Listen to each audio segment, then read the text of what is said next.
Hello everyone, I'm Dynamic Over, and he's Moose Monkey Gaming, and welcome to our review of episode 4, Vatos. Yes, it's the 4th episode of season 1. So let's begin. We began with, like, the aftermath of finding Merle's severed hand. Yeah. Got it right this time. And so they go on a manhunt for Merle because they think he's going to bleed out. Yeah. And back at the camp, Jim is digging a lot of holes. And nobody can figure out why.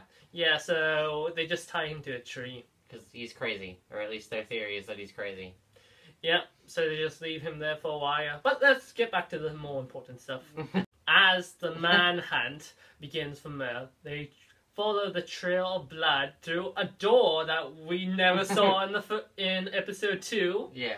Like, there was a door right there, and no one decided, should we lock this door just in case some walkers come out? Nah, Merle's fine. We didn't know it's here, so nobody else will. Yeah. So a group of characters go down the flight of stairs, and find Merle has cauterized the wound. With a oven element, I think. And then he had like a spreader. Yeah. And he like heated it up, and then it's assumed that he like just broke through a glass window, jumped down like Spider-Man, Yes. and just ran. So no one's like, yeah, we're not going to follow Merle without our guns, so let's get the guns. Yeah, so then they have to come up with a plan to get down and get the sheriff's bag full of guns that... And Rick's hat. Yeah, and Rick's hat that he dropped near the tank in like the first episode. So they're like, well, Glenn, you're going to do it. So, because Glenn was a pizza guy, delivery And guy. he knows the layout of the whole city, and so he comes up with a plan where they can watch him and make sure he's safe. So as the plan goes on, Daryl encountered... Latin American. Yeah, Latin American. Teenager. Yeah. And so he holds him up with his crossbow, demanding answers on where Merle is, just, you know. Assume everybody knows where your brother is. And so Glenn comes back and sees Daryl getting beaten up by the Latin American group members. Friends, yeah, his friends. And which one of them has a baseball bat. Yeah. So it was already foreshadowing what would happen to Glenn. Yeah. Spoilers, by the way. Yeah, we should have said that beforehand, but whatever. And so they, instead of grabbing the guns, they grab Glenn. Yeah. And leave their fallen teammates behind for Daryl. So yeah, so Glenn's kidnapped, and everyone else are like, okay, we need to get Glenn back, but they have the gun, so yeah, part of the plan worked.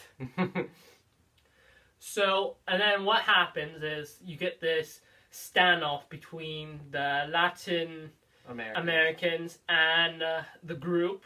Yeah. And both sides have a member. It's a standoff.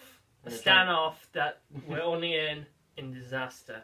So yeah, basically what's happening now is that Rick is trying to get Glenn back, and the Latin Americans are trying to get their guy back. But then they also say that you owe us because you shot one of our teammates with an arrow, so we want the back. Yeah, and that's the thing that was weird is because they set up like it's established that it's like, oh, these guys are tough, and they're like obviously like a gang or something, and they want their guy back. But they also want guns because they're a gang. And then later, it's revealed that they're actually really nice, and they're just pretending to be tough.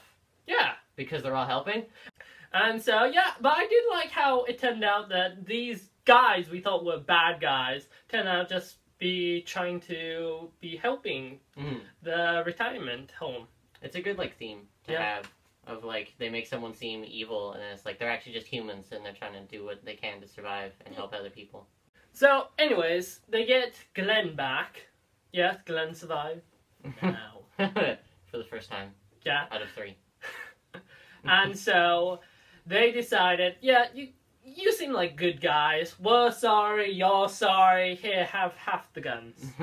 So, Rick, T-Dog, Daryl, Glenn... They decided, okay, we can't find Merle, let's go back. Their van is gone. And they assume Merle stole it? And so they have to walk back on foot, back to the base. Back at the camp, they let Jim out of the tree. The tree that it feels like they left him there for days, but they might not have. But it feels like they implied that at least overnight he was just stuck to a tree. So they're like eating fish now. Yeah. Dale's talking about his watch and why it's important, about the speech about time. Mm-hmm. And how it was like, they were like, you care so much about the watch. And he was like, actually, it's to make me ignore how much time has passed. And a huge speech about that. And so what happens after? Amy gets attacked by a walker. Mm-hmm. Kara's husband gets attacked by a walker. Lots of red shirts gets attacked by walkers.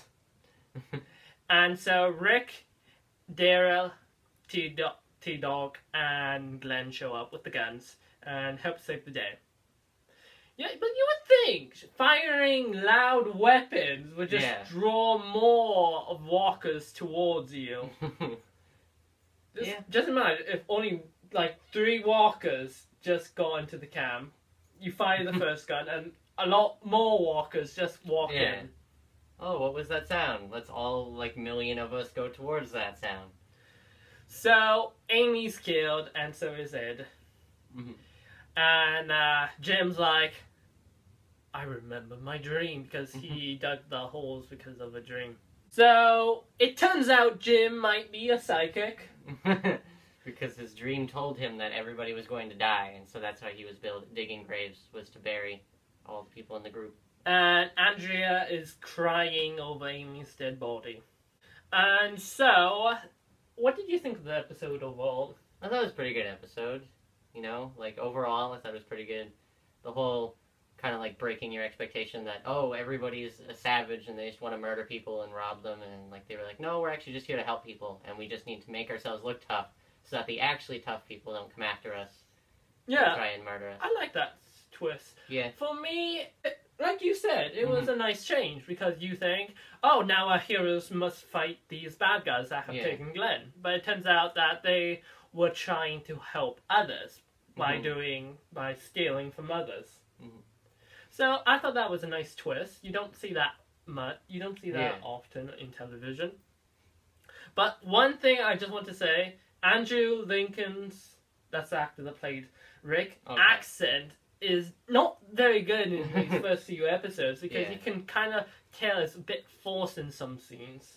He's still adjusting to doing an American accent, I guess, at that point. Yes.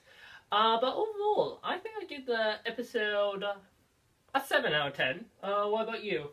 Yeah, probably 7. Maybe an 8 if you can kind of, like, if you're good at letting go of some of the things that are kind of, I guess you could say, are nitpicky about, like, accents and the way people do or way people perform during, like, the sad scenes of the episode. Yeah. So, yes, join us next time for when we review episode 5. Yeah. Till next time, and I'm Dynamic Do-Over. And I'm Moose Monkey Who Points. See you in another year.